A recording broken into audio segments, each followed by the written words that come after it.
کے لیے بلند تر صلوات.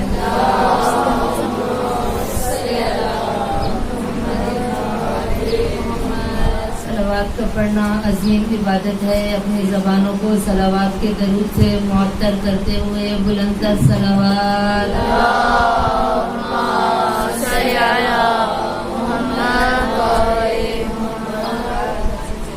اس پاک محفل میں مخدوم عالم طاہرہ ذکیہ محسا بی بی کی آمد کے لیے بلند تر صلوات.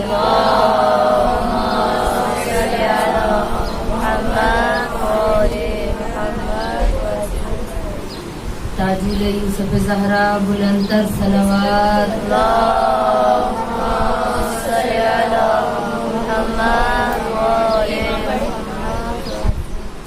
اعوذ باللہ من الشیطان الرجیم. بسم اللہ الرحمن الرحیم. رب اشرح لی صدری ویسر لی امری واحلل عقدۃ من لسانی یفقہوا قولی. صلوات.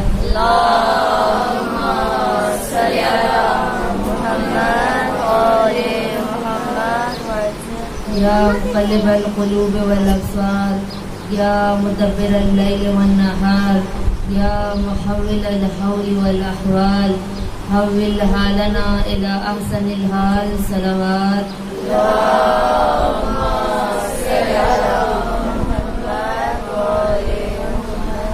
بسم اللہ الرحمن الرحیم.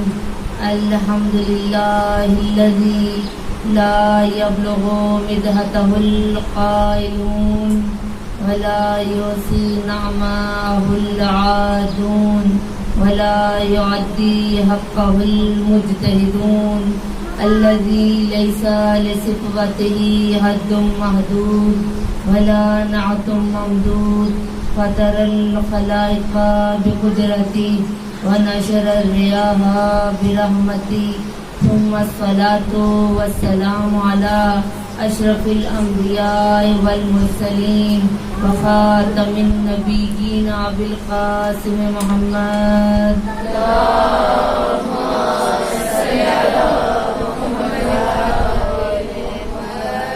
وآل الطيبين الطاهرين المعصومين المظلومين سيما بقية الله في الأرضين صاحب العصر والزمان وخلیفۃ الرحمن امام الانس والجان اجل اللہ تعالی شریف.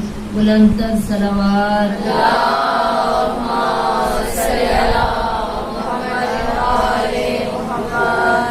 وآل الطیبین الطاہرین المعصومین المظلومین. اما بعد فقد قال علی علیہ السلام اوصیکما بتقوی اللہ. صلوات.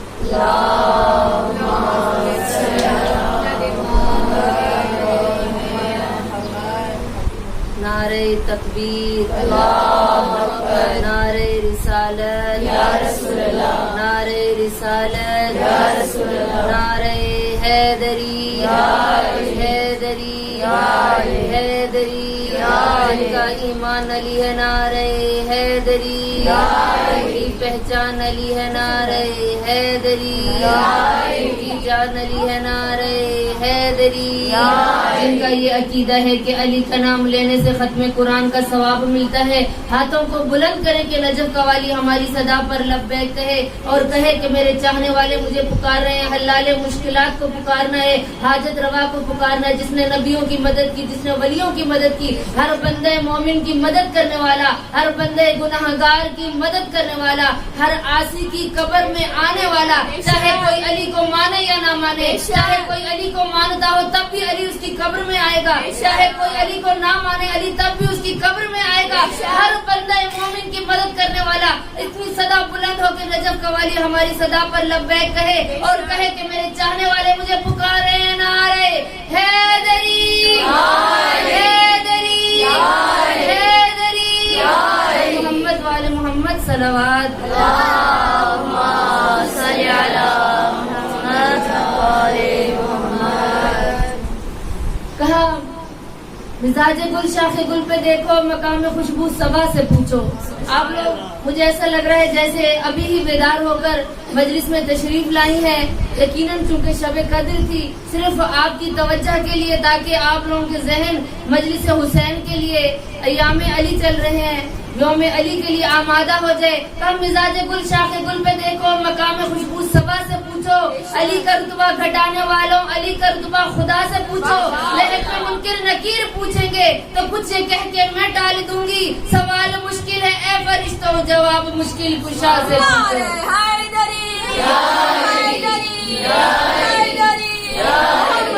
محمد صلی اللہ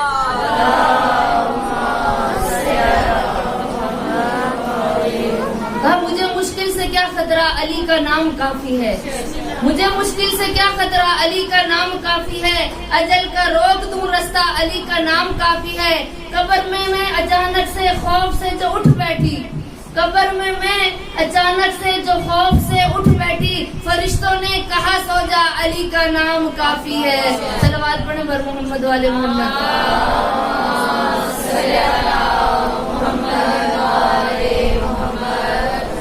ہمیشہ کی طرح سب سے پہلے تمام تر تعریفیں، تمام حمد و ثنا اس خالق کائنات کے لیے کہ جس کی قبضہ قدرت میں ہماری جانیں ہیں. وہ عظیم پروردگار جو اپنے بندوں سے بہت زیادہ محبت کرنے والا ہے. ایک ماں اپنے بچے سے عزیزان گرامی کتنی محبت کرتی ہے، اور خدا حدیث قدسی میں ارشاد فرماتا ہے، اے میرے بندے، میں تجھ سے 70 ماہوں سے زیادہ محبت کرنے والا ہوں. اور اس لیے اللہ نے ہم انسانوں کے لیے، اللہ نے یہ مہینے قرار دیے کہ جس مہینوں میں آ کر ہم اللہ کی عبادت کر سکیں، اللہ کا قرب حاصل کر سکیں، اللہ کے نزدیک ہو سکیں، اللہ کی معرفت حاصل کر سکیں. اور اللہ نے یہ ایام کیوں دیے کہ یہ ماہ رمضان المبارک کا مہینہ، اس سے پہلے رجب گزرا، اس سے پہلے شعبان کا مہینہ گزرا. اور کیوں اللہ نے کہا رجب میرا مہینہ ہے، شعبان میرے رسول کا مہینہ ہے، اور رمضان میری امت کی مغفرت کا مہینہ ہے، یعنی میرے بندوں کا مہینہ ہے. کیوں؟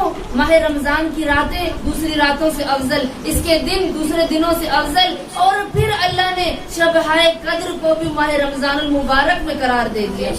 12 مہینے تھے. اللہ چاہتا، عزیزان گرامی، اللہ چاہتا تو شب-ہائے قدر کو رجب میں قرار دے سکتا تھا، ماہ شعبان میں قرار دے سکتا تھا. اللہ نے ماہ رمضان المبارک میں شب-ہائے قدر کو اتارا. اور پھر یہ نہیں، کیونکہ اپنے بندوں سے اتنی محبت کرتا تھا اللہ نے ایک شب-ہائے قدر نہیں رکھی کہ لوگ ایک رات تو میرے پاس آئے اور کہے اللہ ہم نے تیری عبادت کر لی، ہم نے تو شب بیداری کر لی، ہم نے تمام تیرے احکام پر عمل کر لیا. اللہ نے 3 شب-ہائے قدر رکھ دی. کسی نے کہا سب سے بڑی شب-ہائے قدر کون سی ہے، ہمیں پتا تو چلے. کیا 19 شب-ہائے قدر ہے؟ کیا 21 ماہ رمضان کی رات شب-ہائے قدر میں ہے یا 23 کی ہے؟ کہا نہیں، یہ اللہ نے چیز مخفی رکھی ہے اپنی بارگاہ میں. اللہ نے لوگوں پر اس چیز کو ظاہر نہیں کیا کہ شب-ہائے قدر 19 ہے یا 21 ہے یا 23 ہے. پھر کہا کہ دیکھنا، یہ اللہ چاہتا تھا کہ میرا بندہ ان شب-ہائے قدر میں میرے پاس آتا ہے یا نہیں. یہ مہینہ اللہ نے اپنی معرفت کا مہینہ قرار دیا. اور پھر پورا سال میں اللہ نے نہیں کہا کہ میں شیطان کو جیل میں کر لیتا ہوں، کیونکہ شیطان اللہ کے مقابلے میں آیا تھا. عزیزان گرامی، اللہ کے بندوں کو خدا کی راہ سے ہٹانے والا، صراط مستقیم سے ہٹانے والا شیطان تھا. لیکن کسی مہینے میں نہیں ملتا. تاریخ اٹھا کر دیکھیں، مسائل شریعہ کو پوچھ کے دیکھیں، علماء سے پوچھ کر دیکھیں، احادیث کی کتابوں میں سے دیکھیں، یا کسی نبی نے فرمایا ہو یا ہمارے ائمہ نے فرمایا ہو کہ اللہ نے شیطان کو اس مہینے بند کر دیا ہے. لیکن رمضان وہ مہینہ ہے کہ جہاں اللہ نے جو شیطان اللہ کے مقابلے میں آیا تھا، اس مہینے میں اللہ نے شیطان کو بھی بند کر دیا. کیوں؟ کہا کہ یہ میرا بندہ بروز محشر مجھ سے شکایت نہ کرے کہ یا بار الہ، تیرے مقابلے میں شیطان تھا، میں مصلی عبادت پہ آیا اس نے مجھے بھڑکا دیا، میں باہر بازار میں گئی اس نے مجھے بھڑکا دیا، میں شادی میں گئی، میں کسی افطاری کی محفل میں گئی، میں نے وہاں پر بے حجاب ہو گئی تو مجھے شیطان نے بھڑکا دیا. کیوں؟ کیونکہ اللہ نے کہا میں تو شیطان کو